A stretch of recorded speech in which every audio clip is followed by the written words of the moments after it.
Assalamualaikum warahmatullahi wabarakatuh. Alhamdulillahirabbil alamin. Wassalatu wassalamu ala asrafil anbiya'i wal mursalin wa ala alihi washabihi rasulillahi ajma'in. Amma ba'du. Pertama-tama dan paling utama, marilah kita panjatkan puja dan puji syukur kita kehadirat Allah Subhanahu wa taala yang mana Ia telah memberikan kita nikmat kesehatan kepada kita semua. Salawat serta salam tidak lupa pula kita hadiahkan buat baginda Nabi Muhammad SAW dengan wasilah Allahumma sholli ala Sayyidina Muhammad wa ala ali Sayyidina Muhammad. Sebelumnya, perkenalkan, nama saya Muhammad Ansori. Saya dari Fakultas Ilmu Kesehatan, Prodi S1 Keperawatan angkatan 2023. Di sini saya akan sedikit menceritakan tentang kisah dan latar belakang seorang tokoh kemuhammadiyahan, yakni Bapak Amin Rais pada masanya. Profesor Dr. Haji Muhammad Amin Rais MA PSD adalah politikus Indonesia yang menjabat sebagai Ketua Majelis Syuro Partai Umat sejak awal dideklarasikan pada tanggal 29 April 2021. Selain itu, ia juga pernah menjabat sebagai Ketua Majelis Permusyawaratan Rakyat Republik Indonesia sejak 3 Oktober 1999 hingga 30 September tahun 2004. Ia dikenal sebagai tokoh Muhammadiyah, ia juga dikenal sebagai pendiri Partai Amanat Nasional dan pendiri Partai Umat.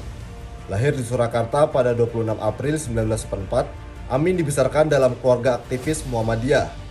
Ibunya Sudalmijah Suhud Rais aktif di Muhammadiyah cabang Surakarta sebagai Ketua Pimpinan Daerah Aisyah Surakarta sejak tahun 1942 hingga 1952. Amin Rais merupakan mantan Ketua Umum PP Muhammadiyah. Karir Amin Rais di Muhammadiyah bermula saat menjadi salah satu Wakil Ketua Ikatan Mahasiswa Muhammadiyah atau disingkat dengan IMM pada tahun 1967 dan tahun 1968.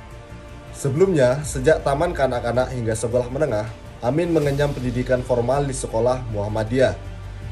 Setelah kembali dari belajar di luar negeri, pada 1981, pria kelahiran Surakarta, 26 April 1944 ini bergabung di Majelis Tabligh Pimpinan Pusat Muhammadiyah. Selanjutnya, pada Muktamar ke-41, Muhammadiyah tahun 1985 di Solo, Amin Rais masuk dalam pimpinan Pusat Muhammadiyah di bawah kepemimpinan Kiai Haji Ar Fakhrudin yang akrab disapa Pak Ar. Selanjutnya pada Muktamar ke-42 Muhammadiyah di Yogyakarta tahun 1990, Amin bersaing ketat dengan Kiai Haji Ahmad Azhar Bashir. Amin meraih 994 suara, sementara Azhar Bashir meraih suara 997. Azhar Bashir pun memimpin kemuhammadiyahan untuk periode 1990 hingga 1995.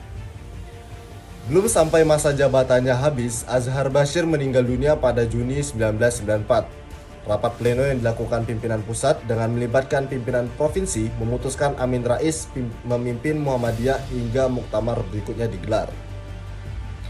Putra pasangan Suhud Rais dan Sudalmiyah Rais ini pun berjaya di muktamar ke-43 Muhammadiyah di Aceh pada tahun 1995.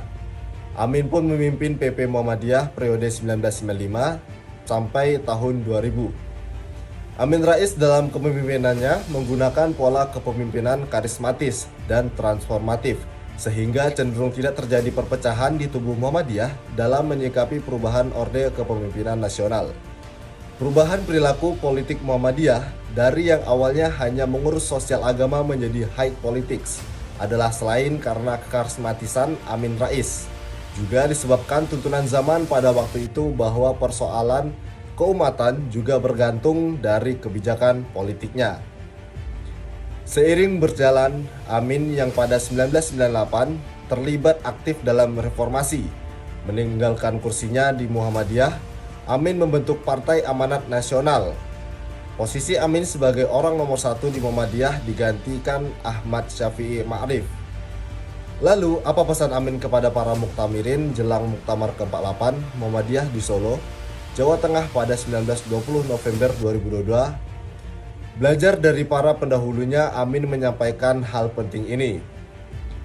Muhammadiyah tetap harus berdiri di atas kaki sendiri, jangan sampai pernah dicampuri, diintervensi, apalagi sampai dipecah belah oleh kekuatan dari manapun.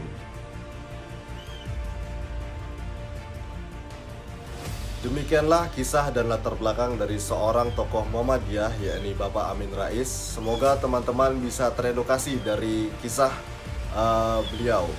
Akhirnya saya Muhammad Ansori, wabillahi taufiq wal hidayah. Wassalamualaikum warahmatullahi wabarakatuh.